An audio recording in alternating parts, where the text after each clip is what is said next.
Hi, hello, kumusta ka? Guys, kung ito guys ng problema, isa ka ba dito sa problema sa teknik ng ating chiffon? Oo. Yan guys, napakaputi ng ating chiffon, ano? Oo.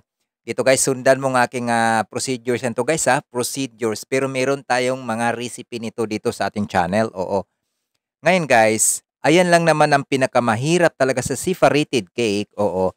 Kailangan talaga diyan malinis ang ating kamay at wala itong oil, oo, ganun lang talaga. At kung ilan ang ating egg yolk, yun lang din ang ating egg whites kung gusto nyong pantay. Pero ako, nagkaroon din ako ng pamamaraan diyan 'pag gusto mong dumami ang labas sa inyong gawa, mag-add po kayo ng egg whites. Halimbawa, may egg whites ka na sobra diyan na gumamit ka ng egg yolk, puwede niyo nang idagdag 'yon, oo. Walang diferensya naman sa lasa 'yon at subok ko na talaga 'yon.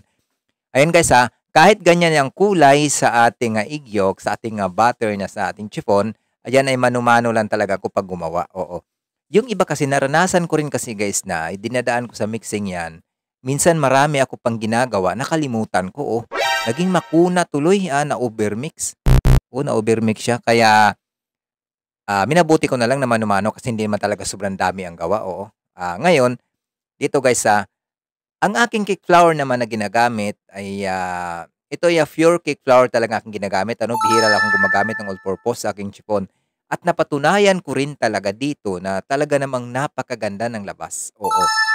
Oh, napakaganda. Basta balance lang ang ating recipe sa ating mga ginagamit. Wala ng duda guys, napakaganda ng labas ng ating chiffon, oo. Alam ko talaga na napakadami pa talagang mga beginners na problema talaga dito sa perfect ng ating chiffon, oo. Sa totoo lang talaga, kahit gaano pa katagal, may mga times talaga na medyo magpalpak din tayo, oo. Pero dito guys, Yes! ay isa kong ibibigay sa inyong tips dito na basta sundan nyo lang talagang mabuti at tama ang inyong mga ingredients diyan sa inyong ginagawang chiffon. Ayan ako talaga naghalo ako ng konti lang naman na baking soda diyan sa chiffon, oh. Ayan guys, 'pag once na makikita ninyong butter na bumubula-bula na 'yan, oh, ayan naging active na guys. Ibig sabihin nun, naging, gumana na ang ating, pampaalsa diyan or baking powder diyan sa ating butter, oo. Ngayon, 'pag mix niyo naman ng egg whites ngayon, o dahil atin na yang haluan ng egg whites ano, para magiging ano na siya, magiging, maganda na ang kombinasyon. Ayan, puwedeng isabay ang cream of tartar diyan sa pag-mix natin or puwede rin na after, 10 seconds maglagay kayo ng cream of tartar, oo. Yes! Okay. Ayan, titingnan niyong mabuti, basta subukan niyong orasan, basta 6 na 5 itlog hanggang, 10 na eggs, puwede niyo pang imi-mix ng 6 to 7 minutes 'yan, oo. 'Pag lumampas ka na sa 10 pataas, magdagdag na lang kayo ng, 2 minutes sa pag-mix ninyo diyan sa pinaka-high speed, oo. Tandaan natin, para maging maganda ang ating chiffon, kailangan luto. Ganyan kaganda ang ating egg whites. Na 'pag hinihila natin, akala natin hindi na napuputol, oo. Ayan, 'yan ang pinakamatibay na nating mirang kung tinatawag nila or ating egg whites, oo. Ayan, unti-unti niyo lang idagdag ang asukal habang umiikot 'yon, oo, gano'n lang. Kung ganyan na guys, ganyan na katibay, puwede na nating tanggalin 'yan. Ihahalo na natin doon sa ating nakahandang butter. O 'yan lang lagi natin talagang tatandaan.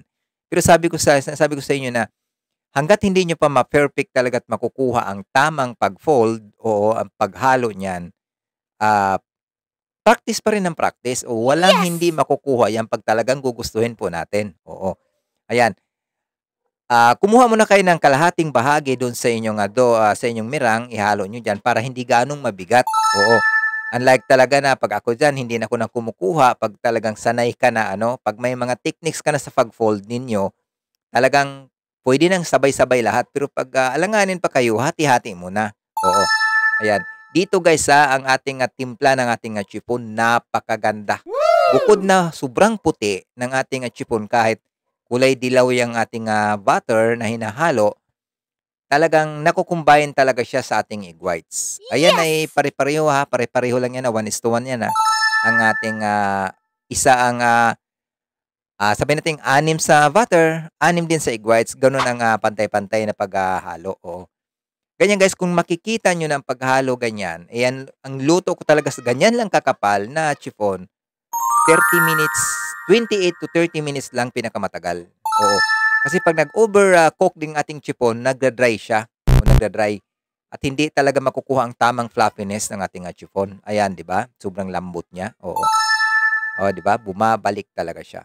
'Yan ang pinakamaganda nating dough or outcome ng chipon natin na talaga namang hindi rin talaga nakakasawa. Ululong chipon talaga natin, hindi ito kagaya sa mga ibang timpla. Napakadami naman talagang timpla ng chipon. Sobrang dami. Pero guys, dito sa akin kasi sa pag-analyze ko talaga sa mga timpla, tinitingnan ko talaga lahat yan. Tinitingnan ko lahat yan para hindi talaga mag-iiba. Ayan, puting-puti, di ba? Puting-puti talaga yung lasa, hugis ng ating chipon. Ayan. O, sana makuha po ninyo itong masubukan na meron naman tayong mga timplada dyan sa ating channel. Sana inyo itong matry at napakaganda nating chipon. Makuha nyo ito guys, maniwala po kayo. Tiwala lang at kayang-kaya nyo rin talagang gawin. Okay? At masubukan ninyo ang napakaganda at napakasarap nating chipon. O, ganun lang talaga. Ganun lang kasimple at kadaling gawin. Ganun lang. Sa loob ng 1 hour, meron na kayong nakakain na chipon. O, yan ang pinaka-napalamig nyo na kasi 30 minutes lang naman talaga mahigit ng lulutuin. At sa paghahanda natin, napakadali lang din. Okay? Happy baking!